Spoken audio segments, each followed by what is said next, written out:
तो हेलो बच्चों, कैसे हो आप लोग। स्वागत है आपका फिर से इस खूबसूरत से प्लेटफॉर्म पे। आप लोगों को सभी को पता होगा कि हमने स्ट्रक्चर ऑफ एटम जो चैप्टर है क्लास 11 से शुरू करा है, तो उसका पहला पार्ट यूट्यूब पे आ चुका है, जाके बिल्कुल प्लीज देखिएगा, जिसमें हमने फंडामेंटल पार्टिकल्स के बारे में बात करी है। फंडामेंटल पार्टिकल्स मैंने आप लोगों को बताया था कि एटम में 3 फंडामेंटल पार्टिकल्स होते हैं, याद है? इलेक्ट्रॉन, प्रोटॉन और न्यूट्रॉन। फिर इन इलेक्ट्रॉन, प्रोटॉन, न्यूट्रॉन की हमने डिस्कवरी की बात करी थी। इलेक्ट्रॉन के लिए कैथोड रे एक्सपेरिमेंट होता है एंड और प्रोटॉन के लिए एनोड रे एक्सपेरिमेंट होता है, याद होता है ना? इनके चार्जेस याद रखना। और जो पहला वाला पार्ट है प्लीज एक बार जाके देख लेना, तभी आगे समझ में आएगा, वरना नो यूज है इसका। ठीक है, चलिए तो आगे कंटिन्यू करते हैं। तो पिछले वाले पार्ट में जैसे हमने एटम के अंदर 3 पार्टिकल्स होते हैं उनकी डिस्कवरी कर ली, तो जिससे हमको पता चल गया कि एटम 3 चीजों से बना है, इलेक्ट्रॉन, प्रोटॉन और न्यूट्रॉन।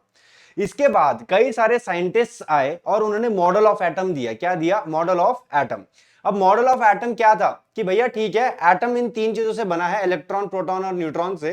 ये 3 चीजें एटम के अंदर अरेंज्ड कैसे हैं, ये 3 चीजें एटम के अंदर अरेंज्ड कैसे हैं, तो वो चीज हम पढ़ेंगे मॉडल ऑफ एटम के अंदर। ठीक है, तो चलिए बिना टाइम वेस्ट करे शुरू करते हैं। मॉडल ऑफ एटम के अंदर क्या?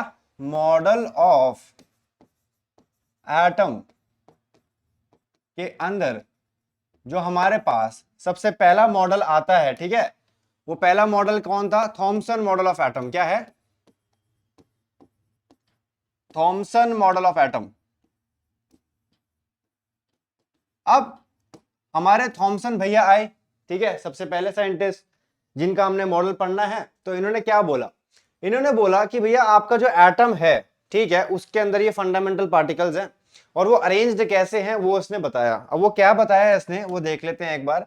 इसने बोला कि हमारे पास एटम का ऐसा स्ट्रक्चर होता है, ठीक है, ऐसे से, और इस पूरे स्ट्रक्चर में जो पॉजिटिव चार्ज है, जो आपका पॉजिटिव चार्ज है, वो हर जगह है।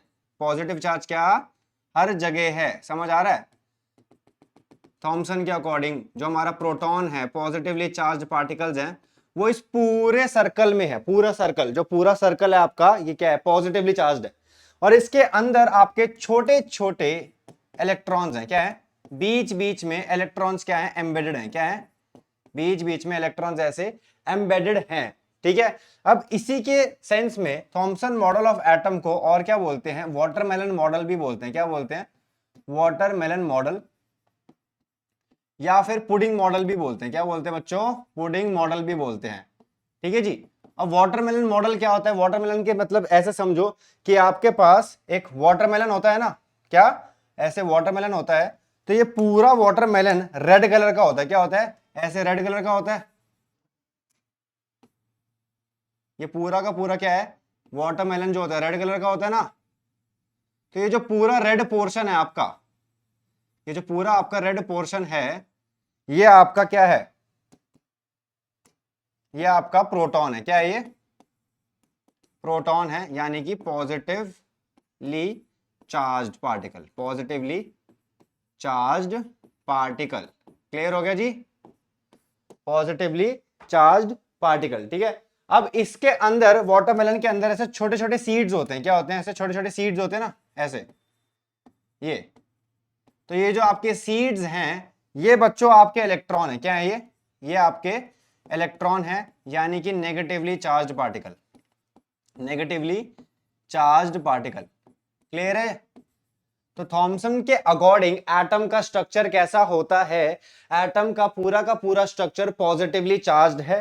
पॉजिटिवली चार्ज्ड पार्टिकल से घिरा हुआ है। पार्टिकल से घिरा हुआ है, जिसमें छोटे छोटे जगह पर ऐसे इलेक्ट्रॉन्स हैं। छोटे छोटे जगह पर ऐसे इलेक्ट्रॉन्स हैं। क्लियर हो गया जी आपका? तो इसको वाटरमेलन मॉडल भी बोलते हैं या पुडिंग मॉडल भी बोलते हैं। क्लियर हो गया? इसको पॉज करके एक बार नोट कर लीजिएगा, फिर हम नेक्स्ट मॉडल की तरफ बढ़ते हैं। क्लियर है? चलिए पॉज करके एक बार नोट कर लो। ठीक है, चलिए नोट करने के बाद अब ये जो मॉडल था आपका, ये क्या हो गया था? फेल हो गया था। कुछ टाइम बाद क्या हो गया था? फेल हो गया था। फेल क्यों हो गया? क्योंकि ये प्रॉपर अरेंजमेंट नहीं बताया था चार्ज पार्टिकल्स की। क्या? प्रॉपर अरेंजमेंट नहीं बता पाया था चार्ज पार्टिकल्स की। थॉमसन के अकॉर्डिंग पूरा एटम पॉजिटिवली चार्ज है, जिसमें छोटे छोटे जगह पर ऐसे इलेक्ट्रॉन्स है। तो आगे जब नए नए मॉडल ऑफ एटम्स आने लग गए तो अरेंजमेंट जो थी पार्टिकल्स के, ये जो थे हमारे पास फंडामेंटल पार्टिकल्स, इनकी अरेंजमेंट क्या थी, अलग थी। क्या थी, अलग थी, जिसकी वजह से ये मॉडल क्या हो गया आपका, फेल हो गया। क्या हो गया था, फेल हो गया था। क्लियर हो चुका है। आगे बढ़े, पॉज करके नोट कर लीजिएगा, कुछ समझ में नहीं आएगा तो कमेंट सेक्शन में जाके पूछ लेना है बिना झिझक के, ठीक है ना। बहुत अच्छे से पढ़ना है, इंपॉर्टेंट चैप्टर है। आगे बढ़े, चलिए नेक्स्ट आगे बढ़ते हैं।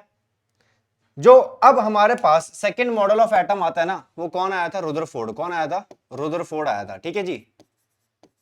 अब रुदरफोर्ड ने क्या दिया, रुदरफोर्ड ने बच्चों अल्फा पार्टिकल स्कैटरिंग मॉडल दिया। क्या दिया, अल्फा पार्टिकल स्कैटरिंग मॉडल दिया, ठीक है जी। तो Rutherford alpha particle scattering model में सबसे पहले हमको अल्फा पार्टिकल जानना जरूरी है। क्या, आपको अल्फा पार्टिकल जानना जरूरी है। तो ये जो अल्फा पार्टिकल होता है बच्चों, ये होता क्या है आपका, ये हीलियम का न्यूक्लियस होता है। क्या होता है, हीलियम का न्यूक्लियस होता है। समझो इसको, जैसे फॉर एग्जांपल मेरे पास एक हीलियम है, हीलियम एक एटम है मेरे पास, ठीक है। तो हीलियम से जब मैं एक इलेक्ट्रॉन निकाल लूंगा, क्या, एक इलेक्ट्रॉन निकाल लूंगा, ऐसे ही एक और हीलियम होगा जिसमें से मैं एक और इलेक्ट्रॉन निकाल लूंगा, ठीक है जी। अब ये जो डबली आयनाइज्ड हीलियम एटम है, क्या है ये, डबली आयनाइज्ड हीलियम एटम या आयन, डबली आयनाइज्ड हीलियम आयन आपका क्या है, अल्फा पार्टिकल है। क्या है ये आपका, यही आपका क्या है, अल्फा पार्टिकल है। क्लियर है जी, यही आपका क्या है, अल्फा पार्टिकल है। क्लियर है, इसको एक बार नोट कर लो, बहुत इंपॉर्टेंट है, बहुत अच्छे से पूछेगा भी ये क्वेश्चन कि Rutherford alpha particle scattering model में अल्फा पार्टिकल होता क्या है। अल्फा पार्टिकल ये होता है, क्या होता है आपका, doubly ionized helium, doubly ionized helium ion, ठीक है। ये बहुत इंपॉर्टेंट है, नोट कर लो एक बार इसको, ये आपका अल्फा पार्टिकल हो गया, ठीक है। पॉज करके नोट कर लिया, पॉज करके नोट कर लिया, आगे बढ़ते हैं, बड़े चलिए। अब रुदरफोर्ड मॉडल में हुआ क्या था वो देख लेते हैं, एक बार एक्सप्लेन कर देता हूं उसको, ठीक है। तो रुदरफोर्ड मॉडल में रुदरफोर्ड ने क्या करा, आपके लिए कैसे एटम ले लिया, ठीक है। और इस एटम पर बच्चों क्या करा उसने, इस एटम पर अल्फा पार्टिकल्स फेंकने शुरू करे। क्या, अल्फा पार्टिकल्स फेंकने शुरू कर दिए, ठीक है, ठीक है। यहां से ये अल्फा पार्टिकल्स हैं और ये अल्फा पार्टिकल एटम पर फेंकने शुरू कर दिए थे, ठीक है। चलिए अब देखते हैं हुआ क्या था। तो सबसे पहले रुदरफोर्ड ने जब अल्फा पार्टिकल फेंकने शुरू करे, ठीक है, तो बच्चों ये अल्फा पार्टिकल आया यहां से और ये ऐसे सीधा चले गया, ठीक है। ये अल्फा पार्टिकल आया यहां से, अल्फा पार्टिकल आया और एटम के सीधा आर पार चले गया, ठीक है, एटम के सीधा आर पार चले गया था, ठीक है, ऐसे एटम के सीधा आर पार चले गया। क्लियर हो रहा है। रुदरफोर्ड ने अल्फा पार्टिकल, मैंने बता दिया क्या होता है, रुदरफोर्ड ने अल्फा पार्टिकल को एटम पर फेंकना शुरू किया। अल्फा पार्टिकल पहली बारी में जो उसने नोटिस किया वो क्या था कि एटम के आर पार चले गया, एटम के आर पार चले गया। ये क्लियर हो रहा है। अब इससे कंक्लूजन क्या ड्रॉ होता है वो देख लेते हैं। कंक्लूजन क्या ड्रॉ करा रुदरफोर्ड ने, वो लिख लेते हैं एक बार। इससे उसको पता चला कि most of the space inside atom, क्या, inside atom is empty, inside atom is empty, मतलब एटम की आधी से ज्यादा जगह खाली है। एटम की आधी से ज्यादा जगह क्या थी बच्चों, खाली है एकदम। अल्फा पार्टिकल बिना कुछ हुए उसको सीधा आर पार हो गया एटम के, वो क्लियर हो गया, ठीक है। अब इसके बाद रुदरफोर्ड ने क्या करा, थोड़ा और पास फेंकना शुरू किया अल्फा पार्टिकल को, थोड़ा और पास फेंकना शुरू किया। तो जब और पास फेंका उसने तो ये आया अल्फा पार्टिकल और ये यहां से डिफ्लेक्ट कर गया। क्या कर गया, डिफ्लेक्ट कर गया। ये अल्फा पार्टिकल आया आपका और ये ऐसे डिफ्लेक्ट कर गया अपने रास्ते से, इस बार सीधा नहीं गया, क्या ऐसे डिफ्लेक्ट कर गया। यस और नो, क्लियर हो रहा है, डिफ्लेक्ट कर गया अपने रास्ते से। तो इसका क्या मतलब हुआ, समझो इसको, देखो जो आपका अल्फा पार्टिकल था मैंने क्या बताया था, 2He प्लस था, 2He प्लस था, यानी अल्फा पार्टिकल पर चार्ज क्या था बच्चों, आपको अल्फा पार्टिकल पर चार्ज क्या है आपका, पॉजिटिव चार्ज है, इस पे क्या है, पॉजिटिव चार्ज है। यस और नो। अब इससे क्या कंक्लूड करा कि अल्फा पार्टिकल पर पॉजिटिव चार्ज है और वो रिपेल हो गया। क्या हो गया, वो रिपेल हो गया। और रिपेल कौन कर सकता है उसको? लाइक चार्जेस रिपेल करते हैं और अनलाइक चार्जेस क्या करते हैं? अट्रैक्ट करते हैं। यानी सेम चार्जेस रिपेल करेंगे और अलग अलग चार्जेस एक दूसरे से क्या करेंगे? अट्रैक्ट करेंगे। तो अल्फा पार्टिकल पर पॉजिटिव चार्ज है भैया, उसको धक्का किसने मारा? उसको रिपेल किसने करा होगा? कुछ ना कुछ पॉजिटिव चार्ज रहा होगा, कुछ ना कुछ तो सेंटर में एटम के रहा होगा। तो इससे क्या कंक्लूड किया रुदरफोर्ड ने? बोला कि मास ऑफ एटम, क्या? Mass of atom is at centre, is at centre. ठीक है, जब अल्फा पार्टिकल को एटम के थोड़ा और पास भेजा तो अल्फा पार्टिकल डिफ्लेक्ट हो गया था। अब डिफ्लेक्ट होगा कैसे? क्या कंक्लूड करा कि मास ऑफ एटम आपका बच्चों सेंटर में। क्लियर हो गया? ठीक है, नेक्स्ट अब जो हमारे पास है, रुदरफोर्ड ने एग्जैक्ट आपका अल्फा पार्टिकल सेंटर पे फेंका, एग्जैक्ट सेंटर पे फेंका। तो सेंटर पे फेंकने पर अल्फा पार्टिकल गया और बिल्कुल उसी रास्ते से वापस आ गया, उसी रास्ते से वापस आ गया। अब इससे क्या कंक्लूड किया? इससे इसने बोला, इससे रुदरफोर्ड ने बोला कि न्यूक्लियस ऑफ एटम, क्या? Nucleus of atom is at centre, क्या? Nucleus of atom is at centre. और न्यूक्लियस जो है बच्चों आपका क्या कंटेन करता है? न्यूक्लियस कंटेन प्रोटॉन, जिसपे क्या होता है? पॉजिटिव चार्ज होता है, एंड न्यूट्रॉन, एंड न्यूट्रॉन। ठीक है जी, न्यूट्रॉन जिस पर क्या होता है आपका? No charge. ठीक है, क्या बोला? तीसरी बारी में जब रुदरफोर्ड ने अल्फा पार्टिकल बिल्कुल सेंटर पे फेंका एटम के, तो अल्फा पार्टिकल एकदम वापस आ गया जिस रास्ते से जा रहा था वो। तो इससे क्या पता चला कि एटम का न्यूक्लियस सेंटर में है भैया, और न्यूक्लियस के अंदर प्रोटॉन और न्यूट्रॉन दोनों हैं। तो प्रोटॉन क्या होता है आपका? पॉजिटिवली चार्ज होता है, और न्यूट्रॉन पर कोई चार्ज नहीं होता। और जो ये अल्फा पार्टिकल जिस रास्ते से जा रहा था उसी रास्ते से जब ये वापस आ गया, तो इससे क्या मतलब आया समझ में? अल्फा पार्टिकल पर पॉजिटिव चार्ज था, और ये जो सेंटर में न्यूक्लियस है जिसके अंदर प्रोटॉन है, जिसपे पॉजिटिव चार्ज है, तो पॉजिटिव और पॉजिटिव चार्ज ने क्या करा? एक दूसरे को रिपेल करा। क्या करा? रिपेल करा। जिससे रुदरफोर्ड ने बोला कि न्यूक्लियस ऑफ एटम कहां है भैया? सेंटर में है, और उसके अंदर आपका बच्चों प्रोटॉन और न्यूट्रॉन है। क्लियर हो रहा है? इसको एक बार नोट कर लो। क्या कर लो? इसको अच्छे से, इसको अच्छे से एक बार नोट कर लो। ठीक है, फिर हम आगे बढ़ते हैं। ठीक है, ये सेंटर में क्या है बच्चों? न्यूक्लियस ऑफ एटम आता है। क्या आता है? न्यूक्लियस ऑफ एटम आता है। तो एक बार ये पॉज कर लो, इसको एक बार नोट कर लो यहाँ पर। ठीक है, मैं पॉज कर रखा है, नोट कर लो एक बार इसको। क्लियर है? अल्फा पार्टिकल पे पॉजिटिव चार्ज है, होता क्या है वो बता दिया। नेक्स्ट आपके लिए इसको पॉज कर दिया है मैंने, नोट कर लेना पॉज करके एक बार। ठीक है, ये डायग्राम है रुदरफोर्ड के लिए अल्फा पार्टिकल स्कैटरिंग एक्सपेरिमेंट। ठीक है, नेक्स्ट इसको भी नोट कर लेना, कंक्लूजन्स। ठीक है, पहला कंक्लूजन था कि एटम की आधी से ज्यादा जगह क्या है? खाली है। दूसरा कंक्लूजन क्या है आप लोगों के लिए? कि मास ऑफ एटम सेंटर पे है। तीसरा कंक्लूजन था कि न्यूक्लियस ऑफ एटम सेंटर में है, जिसके अंदर प्रोटॉन है और न्यूट्रॉन है। क्लियर हो गया? ठीक है, ठीक है जी। जो चौथा कंक्लूजन दे दिया रुदरफोर्ड ने वो ये था कि electron revolve around nucleus in atom, ठीक है। चौथा कंक्लूजन क्या था? इलेक्ट्रॉन तो रह ही गया ना भैया, इलेक्ट्रॉन कहां था? रुदरफोर्ड ने बोला कि सेंटर में तो न्यूक्लियस है, और जो इलेक्ट्रॉन्स होते हैं वो न्यूक्लियस के अराउंड ऐसे ऐसे घूमते रहते हैं, न्यूक्लियस के अराउंड ऐसे ऐसे घूमते रहेंगे। ठीक है, पॉज करके नोट कर लो एक बार इसको। चलो,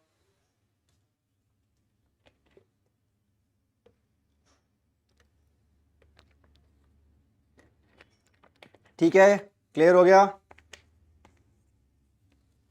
आगे बढ़े, चलिए। तो रुदरफोर्ड ने बच्चों क्या बोला? रुदरफोर्ड ने बोला कि ये आपका एटम है। ठीक है, सेंटर में क्या है आपके पास? सेंटर में आपके पास न्यूक्लियस है। ठीक है, न्यूक्लियस के अंदर क्या है आपके पास? प्रोटॉन और न्यूट्रॉन है, प्रोटॉन और न्यूट्रॉन है। और बच्चों जो इलेक्ट्रॉन्स होते हैं वो न्यूक्लियस के अराउंड क्या करते हैं? रिवॉल्व करते हैं। क्या करते हैं? रिवॉल्व करते हैं। क्लियर हो गया? तो ये Rutherford alpha particle scattering model था जो रुदरफोर्ड भाई साहब ने दिया। क्लियर है? इसको भी नोट कर लो एक बार, पॉज करके इसको नोट कर लो। ठीक है, पॉज करके नोट कर लेना। क्लियर हो गया? चलिए, अब ये जो रुदरफोर्ड वाला था कंसेप्ट, ये भी क्या हो गया, फेल हो गया था। क्या हो गया था? ये फेल हो गया। क्यों फेल हो गया भैया? अब क्या दिक्कत है? अब तो सारी अरेंजमेंट बता दी है ना। थॉमसन तो फेल हो गया, चलो समझ में आता है। उसने समझाया ही नहीं है कि भैया पूरे एटम में हर जगह पॉजिटिव चार्ज है और हर जगह कुछ कुछ जगह पे इलेक्ट्रॉन्स है। फिर रुदरफोर्ड आया, रुदरफोर्ड ने अपना मॉडल दिया, बिल्कुल परफेक्ट लग रहा है, कोई दिक्कत नहीं है। अब हुआ क्या, एक साइंटिस्ट आए, कौन थे? मैक्सवेल। कौन थे? मैक्सवेल नाम के साइंटिस्ट आए। मैक्सवेल नाम के साइंटिस्ट ने रुदरफोर्ड भाई साहब से पूछा कि भैया एक बात बताओ, जो नेगेटिव चार्ज है और जो सेंटर में आपका पॉजिटिव चार्ज है, ये एक दूसरे को क्या करेंगे? अट्रैक्ट करेंगे। ये नेगेटिव चार्ज और ये पॉजिटिव चार्ज एक दूसरे को क्या करेंगे? अट्रैक्ट करेंगे। भैया अनलाइक चार्जेस क्या करते हैं? अट्रैक्ट करते हैं एक दूसरे को। तो होगा क्या आपका? होगा क्या, ये जो एटम है इसके अंदर सेंटर में आपका जो ये न्यूक्लियस है, सेंटर में आपका क्या न्यूक्लियस है, जिसके अंदर आपका प्रोटॉन और क्या है? प्रोटॉन और क्या है? न्यूट्रॉन है। प्रोटॉन और न्यूट्रॉन, और प्रोटॉन पर क्या चार्ज होता है? पॉजिटिव चार्ज होता है। ठीक है, तो ये जो इलेक्ट्रॉन है और ये जो प्रोटॉन है एक दूसरे को क्या करेंगे भैया? अट्रैक्ट करेंगे। क्या करेंगे? अट्रैक्ट। तो ये इलेक्ट्रॉन ऐसे घूमते घूमते घूमते घूमते घूमते घूमते घूमते घूमते न्यूक्लियस के अंदर ही चले जाएगा। न्यूक्लियस के अंदर ही चले जाएगा और एटम का तो नामो निशान मिट गया भैया यहाँ तो। अब तो ये फेल हो गया मॉडल। ठीक है, तो रुदरफोर्ड के अकॉर्डिंग क्या था? सेंटर में भैया आपका न्यूक्लियस है जिसके अंदर प्रोटॉन और न्यूट्रॉन है और इलेक्ट्रॉन्स न्यूक्लियस के अराउंड रिवॉल्व करते हैं। क्लियर? फिर आए मैक्सवेल। मैक्सवेल ने सीधा सा अच्छे से सवाल पूछा रुदरफोर्ड से कि भैया अगर ये इलेक्ट्रॉन न्यूक्लियस के अराउंड घूम रहा है तो इन दोनों के बीच में फोर्स ऑफ अट्रैक्शन है। फोर्स ऑफ अट्रैक्शन है तो ये इलेक्ट्रॉन ऐसे घूमते घूमते घूमते घूमते घूमते घूमते न्यूक्लियस के अंदर चला जाएगा और एटम का तो नामो निशान मिट गया। तो ये चीज रुदरफोर्ड एक्सप्लेन नहीं कर पाया था। क्या ये चीज रुदरफोर्ड एक्सप्लेन नहीं कर पाया था? उसने बस ये बोल के छोड़ दिया कि इलेक्ट्रॉन रिवॉल्व करता है न्यूक्लियस के अराउंड। मुझे नहीं पता क्यों, पर वही चीज एक्सप्लेन तो हर चीज होनी चाहिए ना, तो एक्सप्लेन नहीं कर पाया, तो इसलिए रुदरफोर्ड आपका क्या हो गया? फेल हो गया था। क्या हो गया था? रुदरफोर्ड मॉडल क्या हो गया था? फेल हो गया था। पॉज करके एक बार नोट कर लेना अगर ये चीजें नोट करनी हो तो। ठीक है, क्लियर हो गया? चलिए, तो आज के इस लेक्चर में बच्चों हमने मॉडल ऑफ एटम जो स्टार्ट किया है, ठीक है, हमने कौन कौन से मॉडल डिस्कवर कर लिए हैं आज हमने Thomson model of atom discuss कर लिया है, और कौन सा था हमारे पास? Rutherford alpha particle scattering model discuss कर लिया है। क्लियर हो गया है? इसके बाद हमारे पास थर्ड जो आता है वो आता है बोहर मॉडल ऑफ एटम। कौन? बोहर मॉडल ऑफ एटम आता है। ठीक है, तो उसके बारे में हम नेक्स्ट लेक्चर में डिस्कस करेंगे, प्रॉपर अच्छे से हर चीज डिस्कस करेंगे कि बोहर ने हर चीज कैसे एक्सप्लेन कर दी थी। ठीक है, इनफैक्ट ये भी एक्सप्लेन कर दिया था कि इलेक्ट्रॉन रिवॉल्व कैसे करता रहता है न्यूक्लियस के अराउंड जबकि इन दोनों के बीच में फोर्स ऑफ अट्रैक्शन होती है। ठीक है, तो नेक्स्ट लेक्चर में हम लोग बोहर मॉडल ऑफ एटम शुरू करेंगे।